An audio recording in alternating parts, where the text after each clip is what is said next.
Welcome to Sam English online. बहुत बहुत स्वागत है आपका। आज हम फिर से प्रैक्टिस करेंगे मिक्स सेंटेंसेस की। देखिए, मैं इंग्लिश के बारे में फिर से आपको बता देता हूँ। ग्रामर और वोकैबुलरी में बहुत ज़्यादा आपको डीप डाइव करने की ज़रूरत नहीं है। सिंपली आप इस सेशन को देखिएगा। आए हैं, I tell you one thing, patience is the key to success. Patience आप रखिएगा और पूरा जब देख लेंगे, I can give you the guarantee you would have learn something very precious which is gonna be helpful for your entire life. इसमें आप कई तरीके के सेंटेंसेस का कंस्ट्रक्शन सीखेंगे और उसके साथ साथ हम उनकी ग्रामर, कंस्ट्रक्शन, लॉजिक, सारी चीज़ें कवर करते हुए जाएंगे। ये सेंटेंसेस अगर आपको समझ में आ जाते हैं तो इनके आधार पे आप बना पाएंगे हज़ारों sentences and you will be able to speak English fluently without making any grammatical mistakes. Alright, तो चलिए शुरू करते हैं। जब भी मैं आपको रिपीट करने के लिए बोलता हूँ तो प्लीज़ पूरे सेंटेंस को मेरे साथ रिपीट करिएगा, क्योंकि जब आप शब्दों को बोलेंगे तो आपको बोलने की आदत पड़ेगी।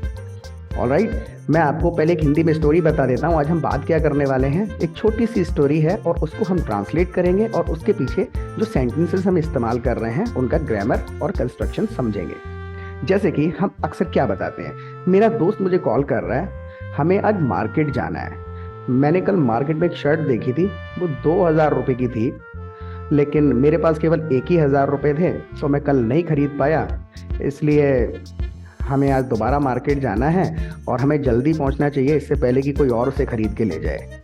वैसे तुम्हें क्या पहनना पसंद है, शर्ट या टी शर्ट? इस तरीके की हम बातें करते हैं, राइट। अब इसको हम क्या करेंगे, इंग्लिश में ट्रांसलेट करेंगे और जो सेंटेंसेस इस्तेमाल हो रहे हैं उनकी हम समझेंगे grammar. Let me share my screen with you. और सबसे पहला सेंटेंस हमारे पास में है कि मेरा दोस्त मुझे कॉल कर रहा है। बिल्कुल बेसिक, आपको पता है, my friend is calling me. बिल्कुल बेसिक सेंटेंस है कि मेरा फ्रेंड क्या कर रहा है, कॉलिंग मी। आईएनजी हमने इसमें इसलिए लगाया हुआ है क्योंकि प्रेजेंट में कोई काम हो रहा है, राइट। जैसे कि मेरा दोस्त आ रहा है तो माय फ्रेंड इज कमिंग। हमें आज मार्केट जाना है, हमें आज मार्केट जाना है। अब देखें, वी हैव टू। जब भी हमें कोई काम करना है तो हैव टू हम साथ में लगाते हैं। जैसे मुझे पढ़ना है, आई हैव टू स्टडी। मुझे जाना है, आई हैव टू गो। जब भी आपके माइंड में कोई बात आती है जो आपको करनी है तो हैव टू का तुरंत आपके पास फॉर्मूला हिट हो जाना चाहिए दिमाग पे, आई हैव टू, मुझे करना ही करना है। ये सारी चीज़ें आई के साथ आप कवर करो, वी, ही, शी, इट बदल जाएगा। तो हर सिचुएशन के लिए बना हुआ फॉर्मूला होता है, तुरंत हिट हो जाना चाहिए। अच्छा, मैं कौन सी सिचुएशन बता रहा हूँ, उस सिचुएशन के लिए ये वाली बात कही जाएगी और आगे बंदे का नाम और बंदे का काम बदल जाएगा। हमें आज मार्केट जाना है, वी हैव टू, और क्या करना है हमें, काम। Go to market today. We have to go to market today. आज हमें मार्केट जाना है। बोलिए, इसको पूरा बोलने की कोशिश करो, मेरे साथ में बोलो, we have to go to market today. आज हमें मार्केट जाना है। बोलो, we have to go to market today. मैंने मार्केट में एक शर्ट देखी थी। मैंने मार्केट में एक शर्ट देखी थी। अब पास्ट टेंस आ गया। मैंने मार्केट में एक शर्ट देखी थी। अब पास्ट टेंस में सिर्फ एक ही जगह पर सेकंड फॉर्म ऑफ वर्ब इस्तेमाल होता है, सेकंड फॉर्म, आई सॉ। मैंने देखी, मैं गया था, आई वेंट। मैं सोया था, आई स्लेप्ट। मैंने खाया था, आई एट। मैंने देखा था, आई सॉ। और क्या देखा था? अब देखिए, ये तो आपको पता ही है सारी चीज इंग्लिश में। ए शर्ट, और कहाँ देखी थी, इन market. I saw a shirt in market, right. आप इसको बोलो, I saw a shirt in market. जहां भी आप बैठे बोलिए मेरे साथ। अगर आपको किसी को बताना पड़े कि मैंने एक लेटर लिखा था तो सिंपल, आई रॉट। सेकेंड फॉर्म आ जानी चाहिए जब भी पुरानी बात बता रहे हैं। मैंने एक शर्ट देखी थी, I saw a shirt in market. वो 2000 रुपए की थी। वो क्या थी, 2000 रुपए की थी। Can anybody translate? आप लिख सकते हैं, मैं आपको 5 सेकंड देता हूं, आप इसको लिखो कमेंट बॉक्स में। वो 2000 की थी। वो के लिए हम यहाँ पर इस्तेमाल करेंगे इट। हम बार बार शर्ट को इस्तेमाल नहीं करेंगे। जब भी बात हो रही है बार बार वो शब्द इस्तेमाल नहीं करेंगे। इट आ गया। वो थी तो सिंपल वॉज, है तो इज लग जाता। इट वॉज, वो थी, और कितने की थी, फॉर 2000। देखिए बिल्कुल सिंपल है। देखिए प्राइस की जहां पर भी बात होती है ना, वहां पर हम फॉर का इस्तेमाल करते हैं प्राइस के लिए। रुपए की है तो फॉर लगेगा। अब कैसे इस्तेमाल होता है वो बता देता हूं मैं आपको। जैसे कि मोबाइल 1000 का है, mobile is for, I don't know why am I making a lot of typing mistakes today. Mobile is for 1000. अगर आपको, अब मैं आपको एक सेंटेंस बनाने के लिए देता हूं, आप बनाइए। अगर आपको किसी को बताना हो किताब 200 रुपए की थी, किताब 200 रुपए की थी, राइट। अब बोलो और कमेंट में लिखने की कोशिश करो, किताब 200 रुपए की थी।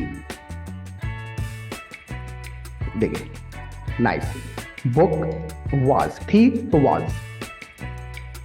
किताब 200 रुपए की थी, बुक वॉज, और फिर आगे प्राइस जब बता रहे हैं तो फॉर, और कितने की थी 200 में आप रुपीज भी लगा दो। Book was for 200 rupees. अगर आपको किसी को बताना पड़े कि मेरा मोबाइल 10,000 रुपए का है, मेरा मोबाइल 10,000 का है,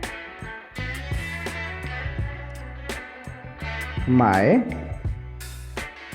मोबाइल इज वर्थ, अब ये वर्थ क्यों आ गया,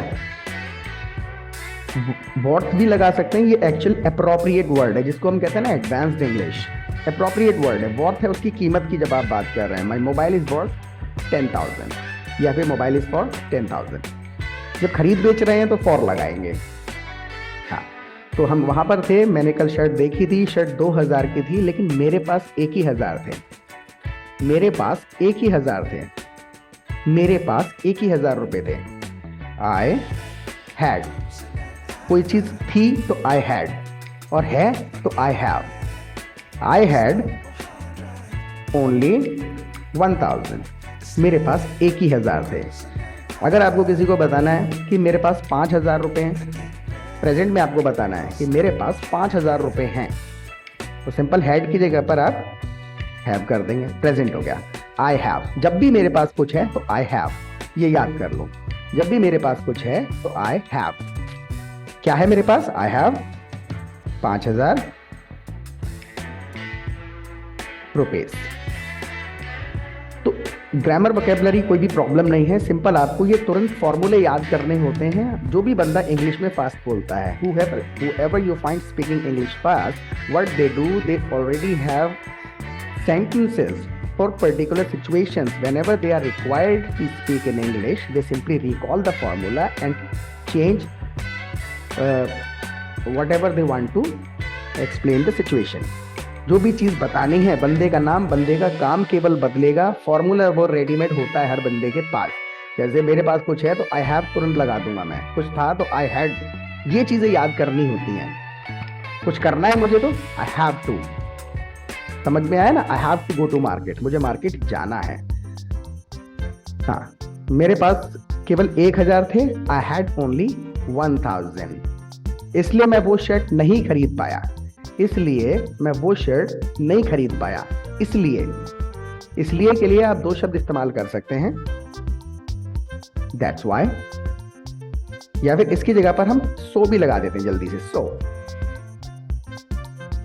ये भी लगा सकते हैं। दैट्स वाई है बहुत ज्यादा इंपॉर्टेंस देने के लिए, अदरवाइज सो, और मैं कुछ नहीं अगर कर पाया ना, तो इसके लिए हमारे पास में ये होता है कुड नॉट। ये कैन का सेकेंड फॉर्म है। मैं कोई काम कर सकता हूं तो आई कैन, और अगर कोई काम नहीं कर सकता हूं आई कांट या आई कैंट, टी लग जाएगा साथ में, तो उस कैन का ये सेकंड फॉर्म है, क्योंकि हम पास्ट बता रहे हैं, कुछ नहीं कर पाया, कुछ कर नहीं सका पास्ट में, तो कैन का सेकंड फॉर्म है कुड। आई कुड नॉट, और क्या नहीं कर पाया मैं, बाय दैट शर्ट। देखिए जो आगे के काम है ना, काम, इनकी तो ऑलरेडी आपको इंग्लिश आती है, फॉर्मूलेज याद करने होते हैं केवल। कोई भी काम अगर आप नहीं कर पाए तो आई कुड नॉट, जैसे कि मैं फोन नहीं उठा पाया, मैं फोन नहीं उठा पाया। अगर आपको ये किसी को बताना पड़े तो सिंपल आपके तुरंत दिमाग में आ जाना चाहिए, जब आप कोई काम नहीं कर पाए तो आई कुड नॉट। और क्या नहीं कर पाए थे आप, pick up the phone, I could not और क्या नहीं कर पाए, देखिए फॉर्मूला इतना है, आई कुड नॉट। और आगे काम सोचो, कौन सा काम बता रहे हैं, I could not pick up the phone. जैसे मैं पार्टी अटेंड नहीं कर पाया, मैं चाहता हूं आप बनाएं, मैं पार्टी अटेंड नहीं कर पाया। Right in the comment box में लिखने की कोशिश करें। और अगर आप पहली बार आए हैं तो प्लीज़ चैनल को सब्सक्राइब कर लीजिएगा, क्योंकि मैं हर घंटे पे इंग्लिश का एक शॉर्ट डालता हूं, जिसमें कभी वोकैबुलरी, कभी ग्रामर, कभी डेली यूज़ के सेंटेंसेस, फ्रेजेस, बहुत सारा क्वालिटी कंटेंट होता है जो कि आपको इंग्लिश सीखने के लिए बहुत हेल्प करेगा। हाँ, मैंने आपको एक सेंटेंस दिया था बनाने के लिए,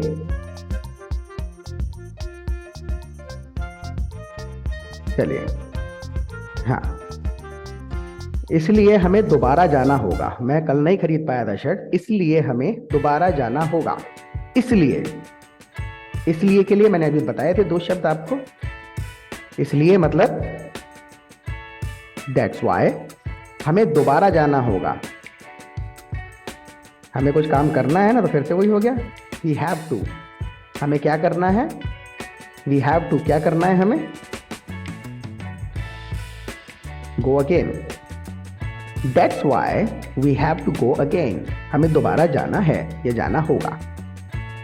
फ्यूचर में कुछ होगा, आप करेंगे फ्यूचर में, हैव टू आपको याद होना चाहिए, हमें कुछ करना है। That's why we have to go again. और हमें जल्दी पहुंचना चाहिए, इससे पहले कि कोई और खरीद के ले जाए। और हमें जल्दी पहुंचना चाहिए, और हमें जल्दी पहुंचना चाहिए। एंड चाहिए के लिए शुड इस्तेमाल होता है ना, वी शुड। हमें कुछ करना चाहिए तो वी शुड। जैसे हम सामने वाले से कहते हैं ना, तुम्हें पढ़ाई करनी चाहिए, यू शुड स्टडी। शुड मतलब है चाहिए, कुछ जरूरी काम है, होना चाहिए ऐसा, शुड। तो हमें जल्दी पहुंचना चाहिए, we should reach early. Early मतलब जल्दी, और रीच मतलब है पहुंचना। वी शुड रीच अर्ली, हमें जल्दी पहुंचना चाहिए। तुम्हें जल्दी उठना चाहिए, अगर हम किसी को कहना चाहें कि तुम्हें जल्दी उठना चाहिए, यू शुड, तुम्हें मतलब you should wake up early. तुम्हें पैसे बचाने चाहिए, तुम्हें पैसे बचाने चाहिए। तो देखिए, जब भी हम किसी को शुड चाहिए, जब भी का बात हो रही, कोई काम होना चाहिए, तो शुड शब्द का इस्तेमाल होगा। तुम्हें पैसे बचाने चाहिए, बोलने की कोशिश करो, you should save money. Save money, इतनी इंग्लिश आपको ऑलरेडी आती थी, देख रहे हैं। सिर्फ सेंटेंस की स्टार्टिंग नहीं हो पाती है, और वो हो जाएगी अगर आप 4-5 सेशन देख लोगे, और इस सेशन को 2-3 बार देखोगे ना, तो ये आपको याद हो जाएंगे लॉजिक। ये लॉजिक जब याद हो जाएंगे तो इनके आधार पे आप कई सारे सेंटेंसेस बना पाएंगे। हाँ, हमें जल्दी पहुंचना चाहिए, वी शुड रीच अर्ली, इससे पहले कि कोई और खरीद ले। इसी में ऐड करेंगे हम अब इससे पहले की, इससे पहले के लिए मतलब बिफोर somebody, somebody मतलब कोई और, buys it, before somebody buys it, we should reach early there before somebody buys it। अब before somebody buys it actually को इसके अंदर हमें बहुत ज़्यादा डीप डाइव अभी नहीं करना चाहिए, नेक्स्ट सेशन में मैं इसको डिटेल में एक्सप्लेन कर दूंगा, इस प्रकार के सेंटेंसेस जो होते हैं, अदरवाइज आप याद कर सकते हैं। तो वैसे तुम्हें क्या पहनना पसंद है, शर्ट या टी शर्ट? वैसे तुम्हें क्या पहनना पसंद है? वैसे इसके लिए हम इस्तेमाल करते हैं by the way. By the way, by the way तुम्हें क्या पसंद है, ये तो हिंदी में भी इस्तेमाल करते हैं। By the way, what do you. अगर आप किसी से पूछ रहे हैं क्या तुम कोई काम करते हो, तो डू यू। डू यू उस कंडीशन में लगाते हैं क्वेश्चन पूछने के लिए, क्या तुम कुछ करते हो, और उसके आगे वो काम लगता है। जैसे कि क्या तुम सोते हो, डू यू स्लीप। क्या तुम उठते हो, डू यू गेट अप। क्या तुम पढ़ते हो, डू यू स्टडी। क्या तुम पहनते हो, डू यू वेयर। तुम क्या पहनते हो, व्हाट डू यू वेयर। तुम्हें क्या पहनना पसंद है, इस सेंटेंस को अब देखिएगा, व्हाट डू यू प्रेफर। पसंद के लिए पूछ रहे, क्या प्रेफर करते हो आप, what do you prefer to wear. अभी यहाँ पर हम बड़े बड़े सेंटेंस भी लेकर के चल रहे हैं, अदरवाइज इन बड़े बड़े सेंटेंस के अंदर भी छोटे छोटे सेंटेंसेस होते हैं। प्रैक्टिस करिएगा और मेरे और दूसरे भी वीडियोस को आप देखेंगे, उनके अंदर मैंने इन छोटे छोटे सेंटेंस को बहुत अच्छे से समझाया हुआ है। What do you prefer to wear, shirt और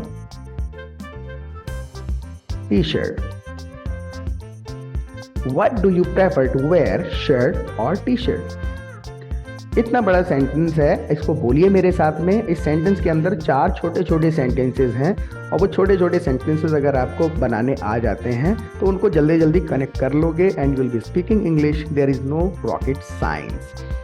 अगले वीडियो में फिर से मैं आपसे मिलता हूँ। पसंद आया हो तो प्लीज़ लाइक कर दीजिएगा, सब्सक्राइब कर लीजिए, हर घंटे नोटिफिकेशन मिलता रहेगा। और it has been a tremendous session with you. I enjoyed a lot. How was your experience? Please let me know in the comment box. Goodbye.